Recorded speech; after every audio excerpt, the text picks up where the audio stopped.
नमस्कार. आज आपण सर्व गटनेता यांची ही बैठक मी माझ्या दालनामध्ये बोलवली होती. त्यामध्ये आयुक्त सर आणि नगररचनाचे सरही त्यांना बोलवलं होतं. यामध्ये स्थायी समितीचे नवीन सदस्यांची नियुक्ती करण्याबाबत व महिला बालकल्याणचेही नवीन सदस्यांची नावे तिथे डिक्लेअर करण्याची ही मीटिंग आम्ही सर्व गटनेत्यांनी ठेवलेली होती.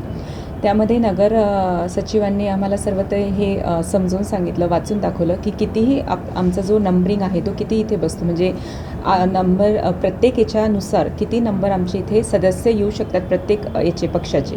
त्यानुसार त्यांनी दिलेला जो हे होता त्याच्यामध्ये महायुतीचं आमचं जे आम्ही निवडणूक हे लढवलं होतं त्यानुसार भाजपाचे हे 10 सदस्य स्थायी समितीसाठी 10 सदस्य येतात.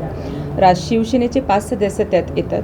राष्ट्रवादीचं संख्याबळ हे काही नंबरिंग हे नसल्यामुळे 0 येतात आणि उभाटाचा 1 सदस्य, असे टोटल 16 सदस्य हे स्थायी समितीसाठी असतात. त्यामध्ये ही संख्याबळ त्यांनी आम्हाला दिली होती 10, 5, 1 आणि महिला बालकल्याणसाठी 9 सदस्य हे टोटल येत असतात नावं.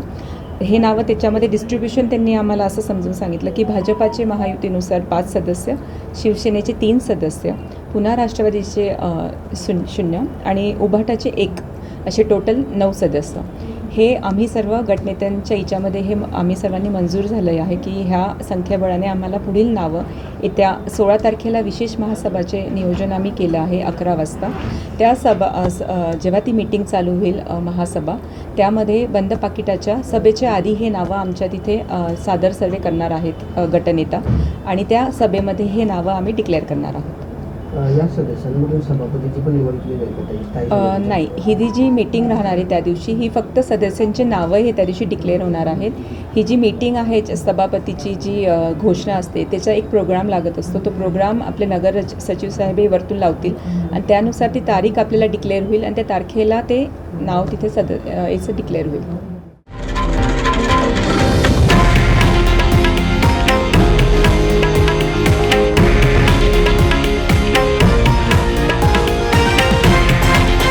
हे आहे देशातील नंबर 1 न्यूज नेटवर्क आणि आपण पाहत आहात TV9 मराठी, एकमेव.